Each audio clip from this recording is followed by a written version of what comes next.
Following a short delay at the edge of town, I was transferred at daybreak to a regular ambulance, but where it was headed I had no idea. At midday my injury was briefly examined, and then the ambulance brought me to the railway station, where there was another delay before a locomotive appeared. Meanwhile, enemy planes were roaring in from the east and shooting along the tracks. Only when the silhouette of the town of Rushu began to fade from view on that brilliantly sunny August day did I gradually and somewhat uneasily begin to ask, why me? Why was I spared and not one of the 4 others who were killed just yesterday? My troubled thoughts were soon replaced by happier images of home. Those many hours during which the train rolled slowly but sedately through the late summer countryside will remain forever imprinted in my mind. We bypassed woods that gleamed in the sunlight, undamaged houses and villages, peacefully grazing cattle and wide-eyed Russian children. I felt I was reborn and had been gifted another chance at this wonderful, rich and precious life here on this grand old planet. The next 5 days were filled from dawn until dusk with the warm glow of an August sun. The cattle cars in which we lay were always left open, and our journey took us along the main rail line to Warsaw, where we turned north and reached the old familiar town of Deutsch Eylau via Modlin. I had been there in 1932 as an NCO and squad leader, but my thoughts turned to my brother George, who had become a first-class officer there before being transferred to the Potsdam Military Academy. In the late morning we were unloaded in the town of Riesenberg and admitted into the Army Reserve Hospital, which had once been a provincial spa. 2 or 3 days later Patricia appeared, and with her arrival we were both handed the reunion of a lifetime. When, after sundown, a cool, fresh breeze swept in through the open hospital doors, it carried with it the sweet aroma of the acacia and lime trees, and my heart was filled with gratitude for the gift of a glorious summer day, the magic of being able to sit silently at Patricia's side, to take joy in all that was clean and pure, and to simply bathe in an atmosphere of peace and tranquility. Next day, like a child waking up on a bountiful Christmas morning, I awoke to be greeted by more warmth and sunshine, and above all by the sight of Patricia again standing in the doorway with flowers in her hand. Despite careful nursing, my wound failed to heal properly, and only after further surgery was there any improvement. At the end of October, I was granted 14 days convalescent leave, have been unstoppable, and the Russian tanks might have after dark even been taken for our own, and have easily reached the very centre of Rushu. Following a short delay at the edge of town, I was transferred at daybreak to a regular ambulance, but where it was headed I had no idea. At midday my injury was briefly examined, and then the ambulance brought me to the railway station, where there was another delay before a locomotive appeared. Meanwhile, enemy planes were roaring in from the east and shooting along the tracks. Only when the silhouette of the town of Rushu began to fade from view on that brilliantly sunny August day did I gradually and somewhat uneasily begin to ask, why me? Why was I spared and not one of the 4 others who were killed just yesterday? My troubled thoughts were soon replaced by happier images of home. Those many hours during which the train rolled slowly but sedately through the late summer countryside will remain forever imprinted in my mind. We bypassed woods that gleamed in the sunlight, undamaged houses and villages, peacefully grazing cattle and wide-eyed Russian children. I felt I was reborn and had been gifted another chance at this wonderful, rich and precious life here on this grand old planet. The next 5 days were filled from dawn until dusk with the warm glow of an August sun. The cattle cars in which we lay were always left open, and our journey took us along the main rail line to Warsaw, where we turned north and reached the old familiar town of Deutsch Eylau via Modlin. I had been there in 1932 as an NCO and squad leader, but my thoughts turned to my brother George, who had become a first-class officer there before being transferred to the Potsdam Military Academy. In the late morning, we were unloaded in the town of Riesenberg and admitted into the Army Reserve Hospital, which had once been a provincial spa. 2 or 3 days later Patricia appeared, and with her arrival we were both handed the reunion of a lifetime. When, after sundown, a cool, fresh breeze swept in through the open hospital doors, it carried with it the sweet aroma of the acacia and lime trees, and my heart was filled with gratitude for the gift of a glorious summer day, the magic of being able to sit silently at Patricia's side, to take joy in all that was clean and pure, and to simply bathe in an atmosphere of peace and tranquility. Next day, like a child waking up on a bountiful Christmas morning, I awoke to be greeted by more warmth and sunshine, and above all by the sight of Patricia again standing in the doorway with flowers in her hand. Despite careful nursing, my wound failed to heal properly, and only after further surgery was there any improvement. At the end of October, I was granted 14 days convalescent leave. On a cool but sunny morning, an old-fashioned hackney carriage brought us to the station, and through the window of the train we were able to see Danzig, Gotenhafen, and the rust-coloured birch woods around Neustadt and Lauenburg, which seemed to sparkle under a clear blue sky. In Koslin we were greeted by the towers of my old beloved high school, and that same evening we arrived home under a full moon. How soon were those 14 days over? Patricia accompanied me to the town of Munster, the Divisional Reserve Depot. It was there I discovered that the doctor, contrary to his earlier assessment, had declared me fit for duty, so I asked for an immediate frontline posting. My request was duly noted, but instead of waiting for my new posting, I was, much to my delight, granted a further 14 days' leave. The joy for all was complete when, having stowed our luggage at the Schönhagen station, we decided to walk and arrived home completely unannounced. On the 4th of December, I left the village of Wangeritz for the second and last time. Patricia said she would follow me to Munster, where as yet no decision about my new posting had been made, although the adjutant said he fully expected one at any moment.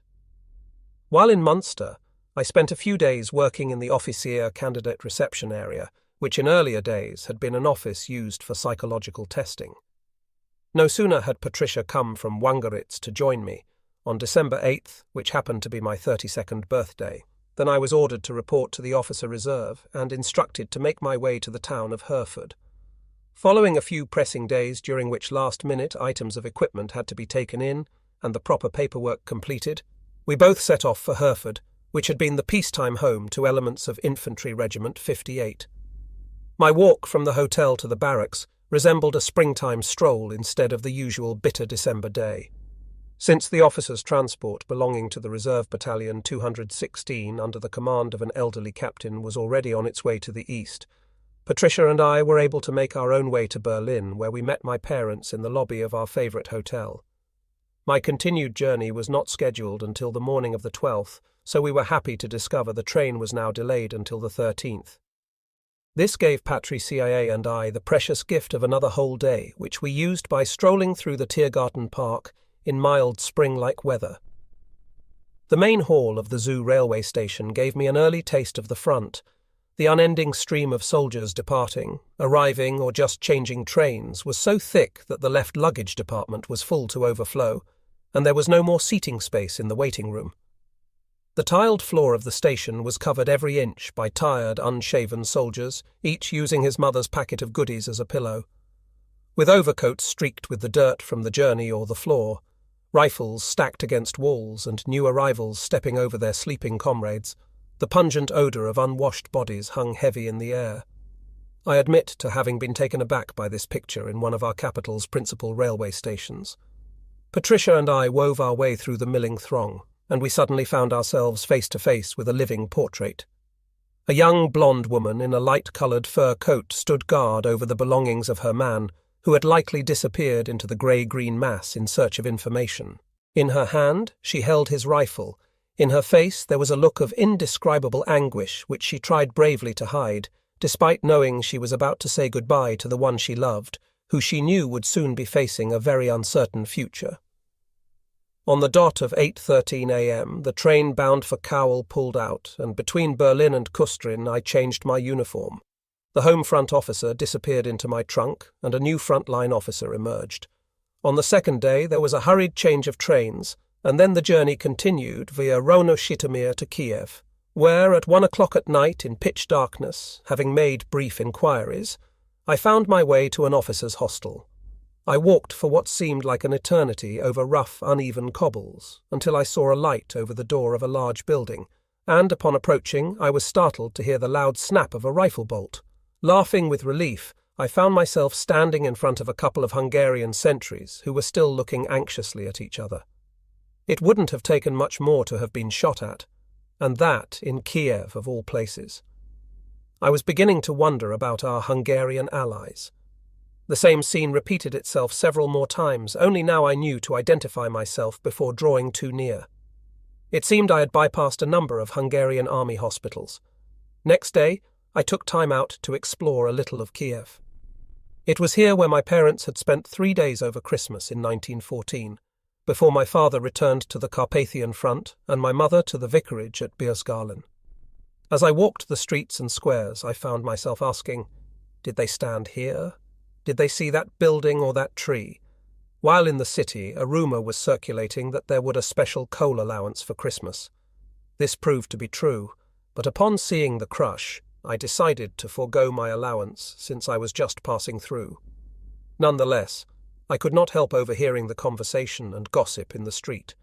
The morale of the drivers, women in uniform and elderly bureaucrats was depressingly low, and when I overheard a young woman complain of having to spend 12 long hours in a railway sleeping car in order to get home in time for Christmas, I walked away in disgust. I had also overheard earlier a grey-haired government employee and a truck driver talking about their soldiering in the Great War, and their belief as old fighters that they should be entitled to the very best. On the train and during my stay in Rostov, while in the company of agricultural officials, I began to develop the fervent hope that there was some supreme authority to whom these petty bureaucrats were required to answer for their cheating and swindling, when others at the front were giving their all. My continued journey was at night, but I especially recall the hillside monastery of Poltawa, which was skirted by the train before it pulled into the station, where in the rain the dirt, destruction and decay was even more depressing. I tried to imagine what it must have looked like in 1909, when Tsar Nicholas II came there to celebrate the 200th anniversary of the Battle of Poltawa. Late at night, under a bright moon, I finally arrived in the city of Kharkov and descended into crisp, frost-filled air and the first snows of winter. Accommodation was in a number of well-known American-style high-rises built around the Red Square. Ours was the worst of these hastily erected boxes, which had originally been planned as a hotel. The tiny rooms, devoid of electricity and hot water, were now home to the Officer Reserve of Army Group B, although some of the staff had been moved further to the city of Rostov. Because the electrical supply to these accommodations was at best haphazard and directed only where it was most needed, a London-like fog hung overhead and barely lifted before darkness, which came as early as 3 p.m. I only had a brief chance to see anything of Kharkov, and when there was nothing much else to do, most of us officers could be found in the theatre where, during my stay, there were performances of Tosca and Eugen Onegin. Despite being a dusty old building, the acoustics were excellent, and I didn't need to see the screen to appreciate the music, especially that of Tosca. The low-slung, once tastefully decorated white theatre building had clearly been erected during the time of the Tsars, and must have at one time been at the very edge of town. The rest of Kharkov was ugly in the extreme, although here too there were family memories linked to the city. During the Great War, my mother had lain in a German clinic and had often spoken of her time here. Then I thought of my brother-in-law, George Blakey, whose parents once had a big house in the city. The father had died, and the mother had fled to England with her son and 2 daughters, and while she continued to live in the past of her youth, the 2 girls became English and built a new life for themselves. Hidden by the veil of propaganda that didn't fall away until I arrived at Kharkov, there had up until now been no way for me to gain a true picture of events on the southern front. My journey continued for another 3 days via the railway junctions of Losowaja and Jasinowatarja before turning due east to Taganrog and last year's winter defence line, from where, over an open grey icy landscape, I caught a glimpse of the Sea of Azov away on the horizon. As the train drew closer to the steep shoreline embankment, I could see villas and summer houses on the heights, and down below dark figures of people cutting reeds and dragging them along the ice, while nearby crowds of children were cheerfully skating.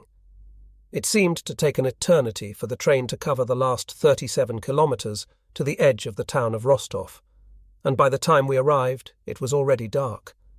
As we edged our way forward, house silhouettes rose vaguely into the night sky before the train finally pulled into the ruins of the former railway station buildings. It had been almost 25 years since my family had passed through here on our flight from the Bolsheviks, and I reflected on life's curious twists and turns that had brought me back to this place. Every day I expected instructions to report to the front line, but I had to cool my heels from December 24, 1942, to the 5th of January 1943 before my marching orders finally arrived. In the meantime, in our officer reserve accommodation, there was a constant battle against the cold. With no coal to fire up the central heating, and of course no wood either with which to light a fire, I and my roommate, Captain Weckel, a Swabian who was old enough to be my father, often retired to bed early where we engaged in lively conversation. Weckel, a broad-shouldered, corpulent, balding man, had been an officer in the last war, and was both shrewd and kind-hearted. He told me that during the summer he had been attached to the HQ of Army Group South in Poltawa, where he got a glimpse of the military's treatment of the Ukrainian independence movement. From him I first learned that such a movement actually existed, and was aghast when told how its leader had been shot by the Germans, and that every effort was being made to suppress it, resulting in its members now seeking to join cause with the Soviets. While Weckel was telling me all this, I could not help thinking how the English, if in our place, would have supported the movement with all available resources to ensure it had a trusty ally in its fight against the Russians. I was deeply troubled to discover just how many ghastly mistakes we Germans had already made, and what a completely false picture we had of the overall situation.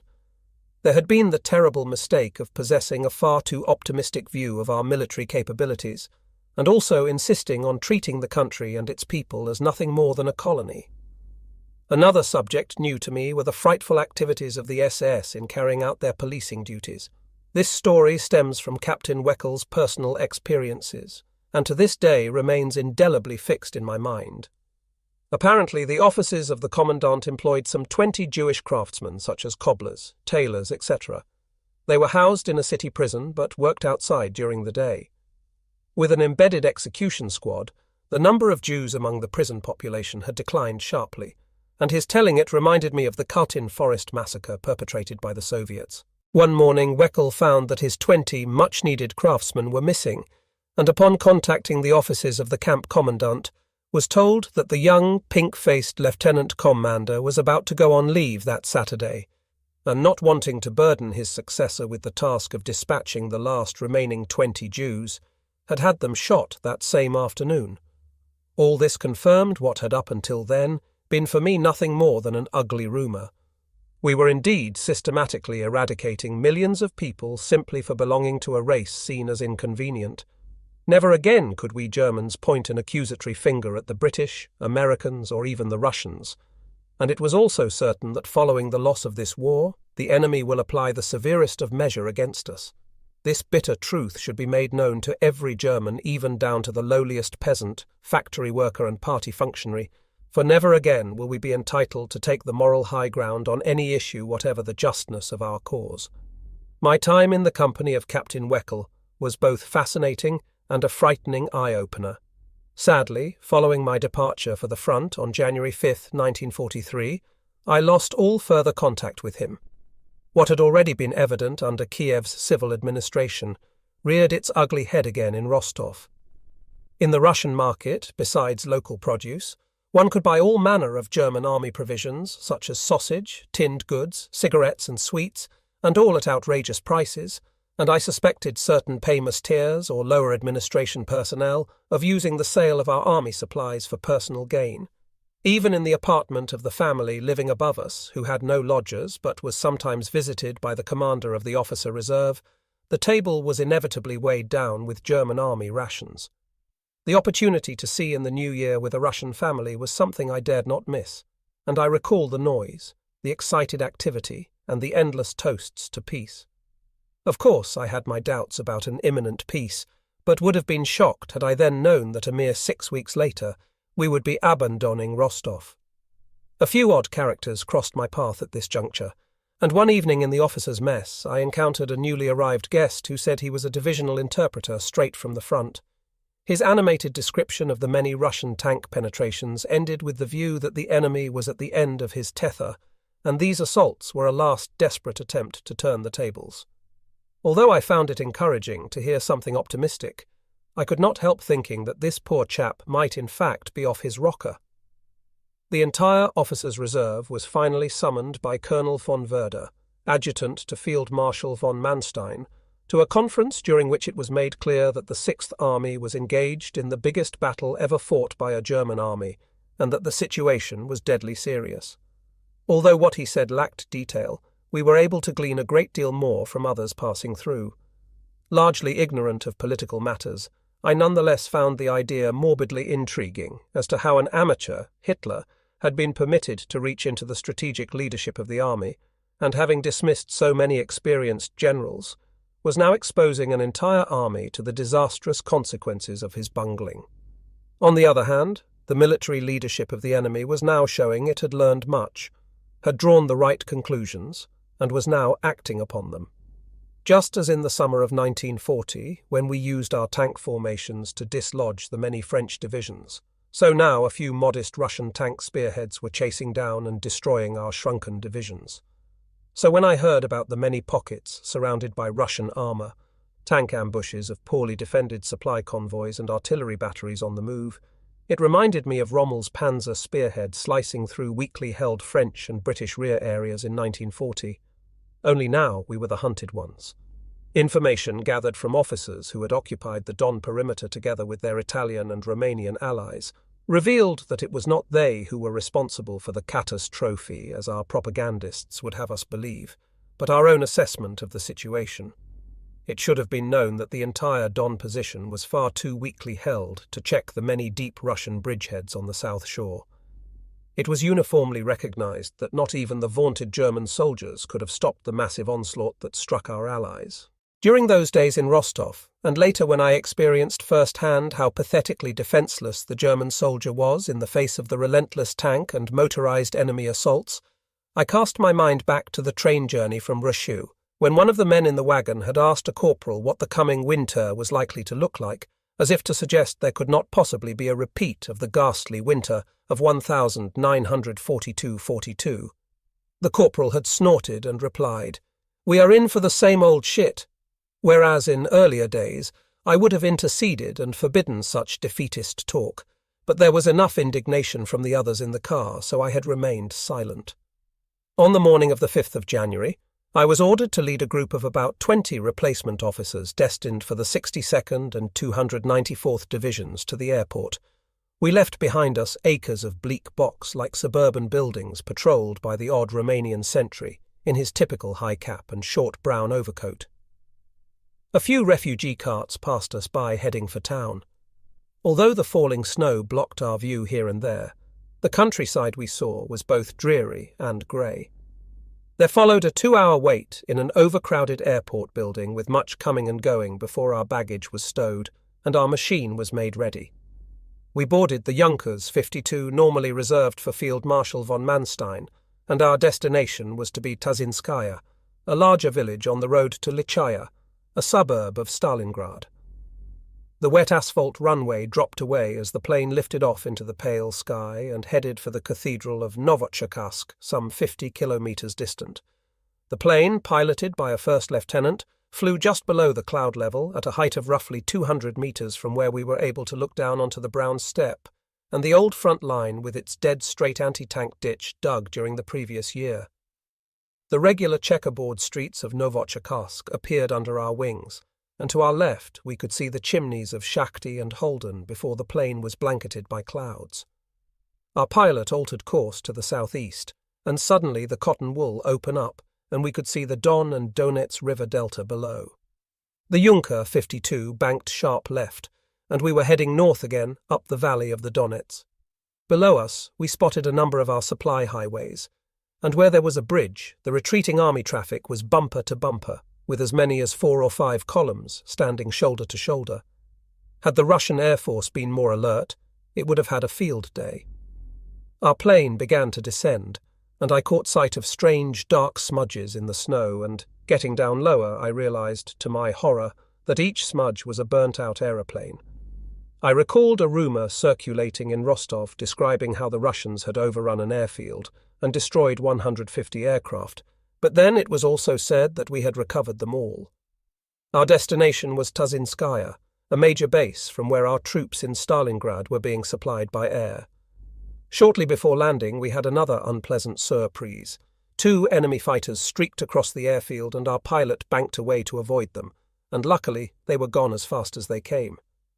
We finally touched down at the top end of the airfield where a picture greeted us that I would not soon forget. As far as the eye could see lay destroyed and blackened aircraft skeletons of our Junkers 88, and scattered over the field the frozen corpses of downed flyers, piles of aircraft equipment and clothing. The remains of the airfield barracks were in a condition not easy to describe. Everything had been turned upside down, and had it been summer, the smell of death would have been frightful. Descending from the plain, a bitter northeasterly wind nearly swept us off our feet. What on earth had happened here? We asked, and a young lieutenant from the engineers, a Munchener, was able to fill us in.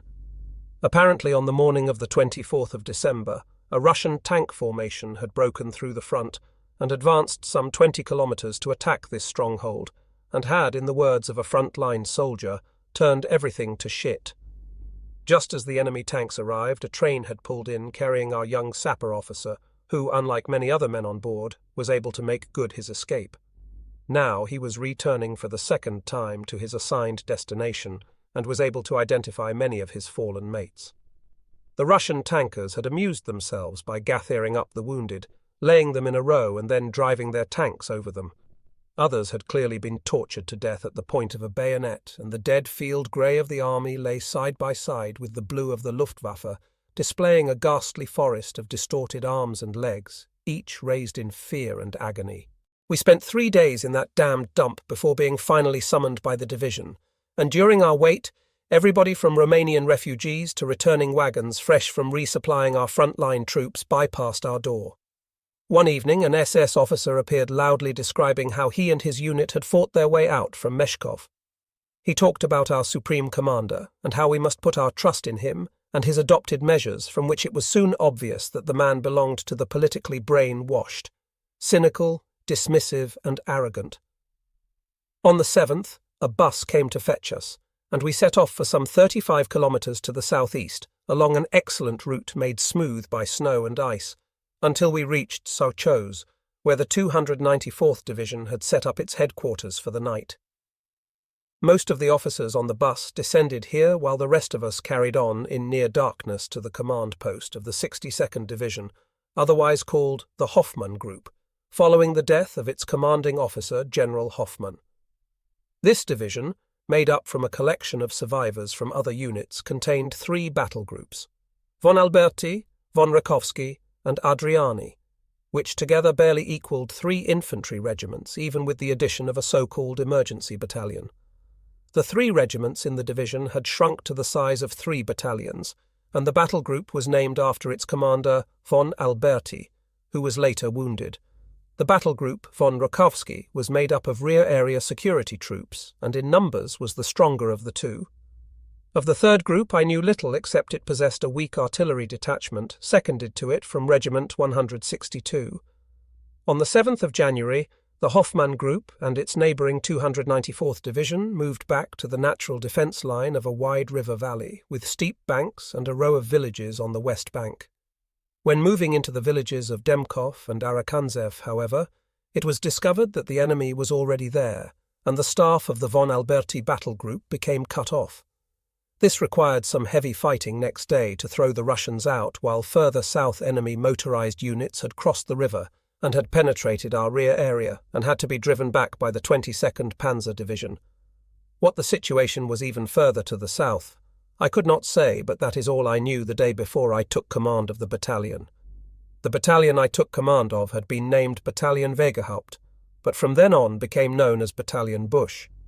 It was composed mostly of remnants of a security regiment, to which was added the survivors of Emergency Battalion Gorloka. These emergency units were made up of drivers, bakers, clerks and other rear-area personnel, and were often older men who had already fought during the Great War, had families and, because of physical shortcomings, were often only assigned to supply duties. Despite this, the men performed heroically and gave their all. The battalion, now about 150 strong, was assigned a sector of 2 kilometers behind which enemy tanks had already penetrated to a depth of about 1,000 meters. Our only hope was to dig ourselves into the frozen ground because our 2 5cm anti-tank guns were not likely to be a serious obstacle for any determined T-34 tank assault. By now, the distribution of proper winter clothing was happily nearly accomplished, so the men properly attired dug feverishly to improve our front-line battle positions, and the living quarters from which there were soon comforting signs of smoke rising through metal pipes and blankets hanging over doorways. During those bitter winter months, the main objective, wherever possible, was to seek shelter from the icy storms sweeping across the steppe nonetheless. Most troops were by necessity confined day and night to their roofless foxholes, and only when things quietened down could they come into the command post for a couple of hours to warm up. Luckily, the wind was calm during our time in this sector, and the temperatures not excessively low.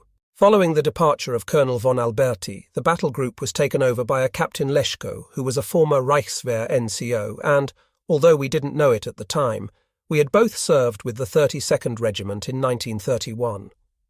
It should be noted that the Reichswehr was the name of the 100,000-man German army before Hitler, and before it became known as the Wehrmacht.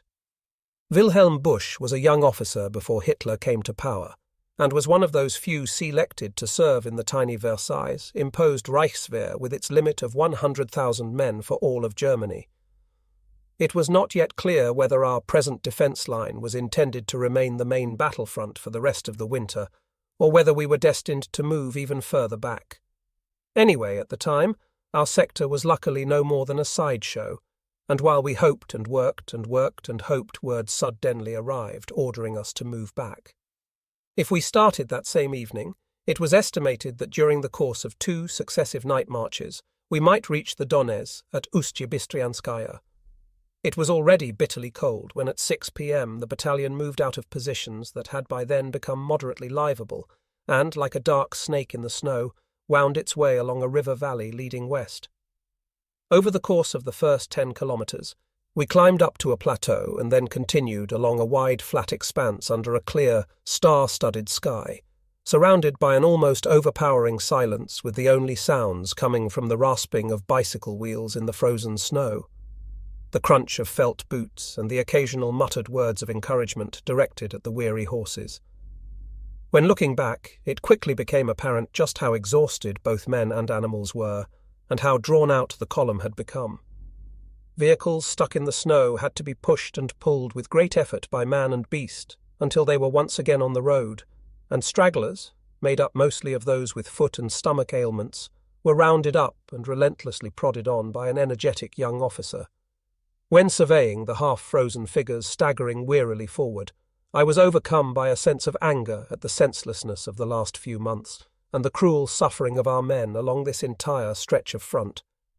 By necessity, I found myself trotting like a sheepdog up and down the column, urging, cajoling, and even threatening, all the while acutely aware that we might be attacked at any time, either from the flank or the rear. Ski troops could have easily overtaken us and lain in ambush with the worst of consequences. 1 or 2 thrusting tanks could have wiped us out, but nothing happened.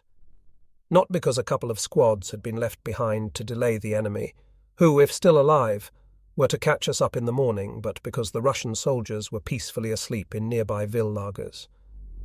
They, of course, knew that their motorized elements could overtake us in a couple of hours, and that, following our exhausting night march, they would find us cold, hungry, exhausted, and in no real condition to put up much of a resistance. The broad plateau spread out before us, and the biting wind gathered strength just as the moon began to wane. Drifting ice crystals and loose snow blew across the high steppe, and even the hardy Panjay ponies suffered terribly. Just as the moon disappeared, a few mud huts arose out of the darkness. We knew we had reached the village of Swobodny and the new battlefront. Following a short rest to stamp our feet and try and get warm, we resumed our march to our as-signed defence sector 2 kilometres to the south. With map in hand and in the dark, I walked the full length of our position, while company commanders posted their exhausted, half-frozen troops at various intervals behind snowbanks or shrubbery. At least that was the theory, because in practical terms, Nobody was able to lie down in the driving snow without running the risk of freezing to death in only a matter of minutes. No sooner had I divided up the 4-kilometre-wide D fence sector between the companies than the sky began to lighten, but the cold was brutal. The sun rose and the wind died down, giving, if nothing else, a false sense of warmth under an open blue sky. There is a picture of a battlefield painted at the time of Frederick the Great, in which a 2-man defence post was set up every 200 metres for miles across the countryside. Looking from my command post, which was little more than a hollow in the snow with a radio, I could see roughly 4 kilometres to the north and about 5 to the south, and was reminded of that same picture. The men in our extended chain, running from one horizon to the next, were unable to lie down and were easily visible hopping from one foot to the other with hands deep in pockets in search of some small degree of warmth. Here and there, a few men had succeeded in lighting a fire from which a thin column of smoke reached up into the sky, and where a few more had gathered to warm themselves. This was the sombre picture of our Wehrmacht in 1943 that I would have never thought possible. While a few of the men were permitted to make their way to the nearest village to seek warmth, the rest, even after our arduous night marches, had to remain out in the open. After dark, I arranged for food and ammunition to be brought up, a task that required a 37-kilometre round trip. Our situation was we either survive or be destroyed, a truth that applied not just to individual units such as mine, but to the entire army on the Russian front. The next day was quiet, although at midday we spotted a Russian patrol and drove it off. On the other hand, we noticed the enemy pressing in on our neighbouring battalion 3 or 4 kilometres to the north.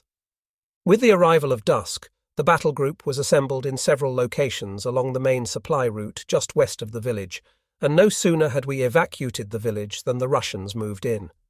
Happily, our rear guard had been able to make good its escape, but that night something happened that might have been seen as commonplace.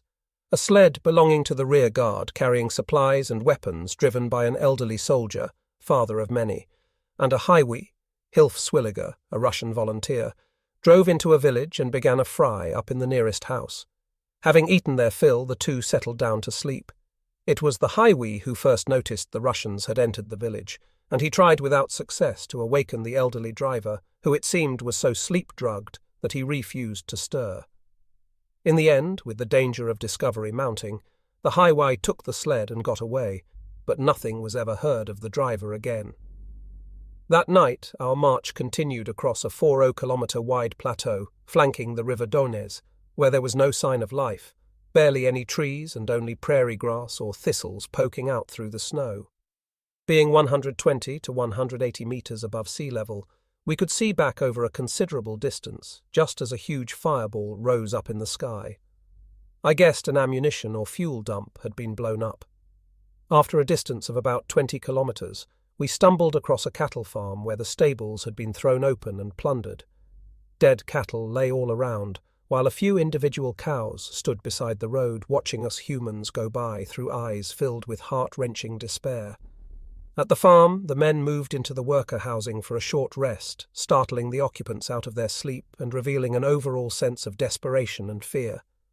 Outside in the road, our weary horses stood with heads hung low, while inside fires were lit, and smoke rose straight up through the chimneys.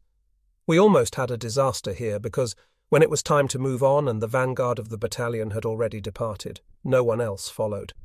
The warmth and a few minutes of precious sleep had so overwhelmed the men that with pistol in hand, I and others had to empty the houses one by one, and in the case of the older men of the emergency battalion, even resort to shouting that the Russians were in the village. Only then did they finally stumble to their feet. It was essential for those bringing up the rear to maintain contact with the forward elements or run the risk of getting lost, for there were no road signs, and all one had were the tracks of vehicles and sleds as a guide. The image of what came next was hard to forget, for no longer could one speak of a coordinated marching column. In places there were growing gaps, and all my efforts to hold the men together told me just how far gone they were after all they had been through. Some hobbled along on frost-bitten feet, and when I spoke a few words of encouragement, I could see many were weeping with pain and exhaustion.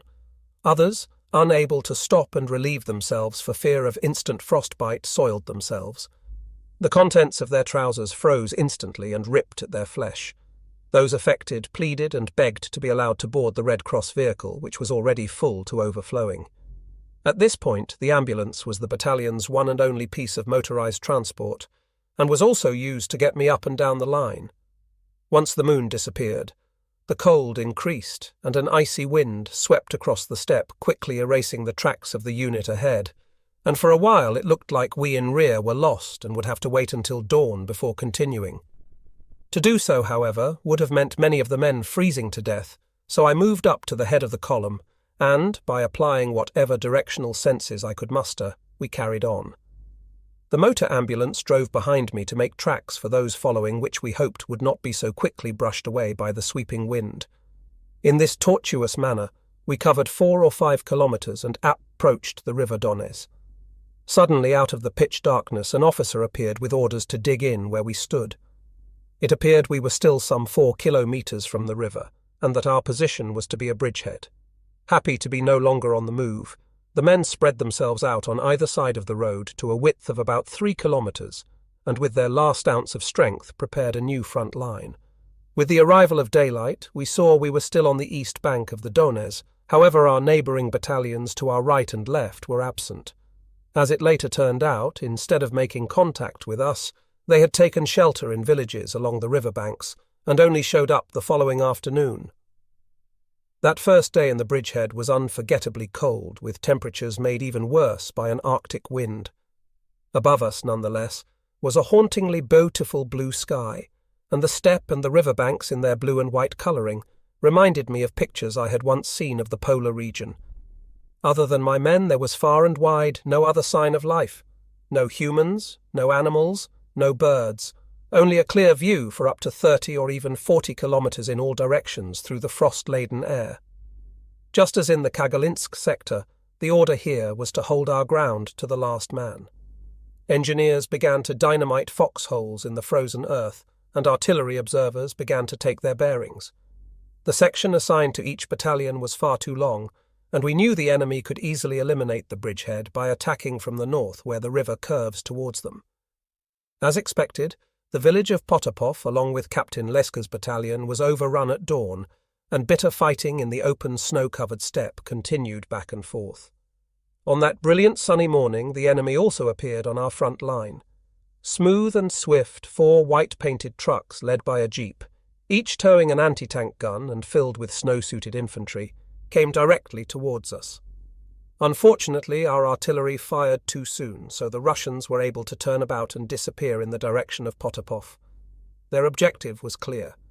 Since we were the foremost German unit in the area, they left us generally unmolested, content in the knowledge that the best point of attack lay in our flank, where there was heavy fighting, and where, even after throwing a second battalion into the fray, there was little improvement to the overall situation. My own people, even after their long and exhausting march, were still confined to their exposed foxholes, because the regiment no longer had any reserves to bolster the survivors who fought with almost superhuman determination. Most followed the fine example set by First Lieutenants Becker and Rebentisch, the former AWW-1 officer who even at age 45 never shied away from sharing all front-line discomforts of his men. By evening, however, 50 frost-bitten men had to be evacuated, and on the third day our position was no longer tenable. We were about to prepare the village of Pochtai for our last ditch stand, when the order came to clear the village and part of the bridgehead. With that order, I recall how all my remaining trust in our military leadership evaporated. Once more we had been ordered to hold our line to the last man, however. After just a few hours, counter-orders had come instructing us to abandon our position to the enemy and to move back to yet another new line of defence on the west bank of the river. Even there I couldn't imagine the thickly frozen Donez to be any kind of meaningful barrier to a serious enemy attack, and viewed it only as a fragile thread separating hold to the last man and defeat and retreat. Added to our shrinking manpower, the tactical superiority of the Russian army was by now clearly in evidence. While we were little more than small clusters of exhausted men staggering along on foot from one defence line to the next, and our artillery pieces had to be dragged to their new sites by worn-out half-starved horses, the enemy possessed motorised infantry, self-propelled artillery, and an unquestioned superiority in tanks in both quantity and quality. We observed impressively long convoys of modern American-built trucks laden with well-clad infantry, who generally arrived at our point of destination before we did. What took us all night with all hands to the pump took the enemy a mere couple of easy hours. While our artillery needed days to move from one battery position to the next, the Russians required only a few hours. This was truly a remarkable triumph for the Russian army, which since the years of Frederick the Great had been dismissed as a slow and ponderous mass, led by generals of doubtful ability. Indeed, the enemy had every reason to be proud of the recent achievements of the Red Army, especially the older men who had been witness to the incompetence of their 1904 and 1914-17 leaders. During many hours of pondering our many costly mistakes, my mind went back to the campaign in the West, and how often members of the General Staff and other senior officers had laughingly declared how unbeatable our forces were, and that we would make the King of England a Gauleiter. How often had I silently reckoned it was this type of arrogance and reckless underestimation of the foe that had led us to the present ghastly dilemma. The best army in the world, as was then trumpeted by our newspapers, was now retreating through a second bitter winter and finding itself technically and tactically inferior. The sad irony was that we would have been overrun and destroyed had it not been for the sacrifice of the Sixth Army at Stalingrad, a battle that had become the biggest victory in Russia's history and clear-cut revenge for their defeat at Tannenberg during the WW1. Although what was Tannenberg with its 90,000 prisoners when compared to Stalingrad? How proud Stalin must be with his spectacular triumph over his arch-rival Hitler. I remember feeling deeply depressed and wearily resigned when on the evening of the 18th of January I asked myself again how the thickly frozen Donez River was going to stop a determined enemy when we were so hugely outnumbered. Next day, however, it became clear that the Russians had overestimated our fighting strength. Following a tentative reconnaissance patrol, the bulk of the enemy forces facing us felt their way nervously forward. In the north, however, near the village of Rubshny, the enemy succeeded in crossing the river, and although their advance was brought to a halt, we could never quite throw them back. Today, in 1980, while transposing my handwritten diary to the typed word, a few added details from that period come to mind.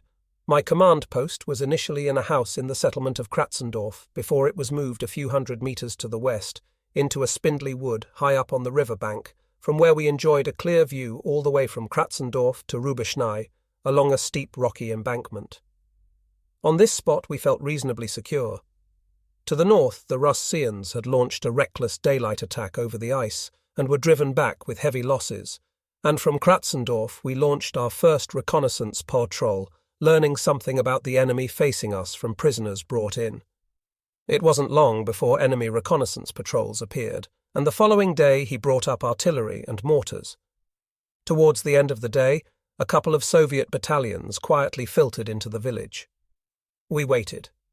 All was quiet during the night, but during the day there was much movement in the village, and around 3 p.m. word came to me that the enemy was pulling back. In disbelief, I ran out to look for myself, and sure enough, a long column of enemy soldiers could be seen returning to the far bank of the river. From that day on, things quietened down a bit, and we were able to improve our defence positions with shovel and dynamite. One after the other, the newly built dugouts were made habitable. Barbed wire was strung out in front of us, and even a few mines laid. Then the order came to move out yet again.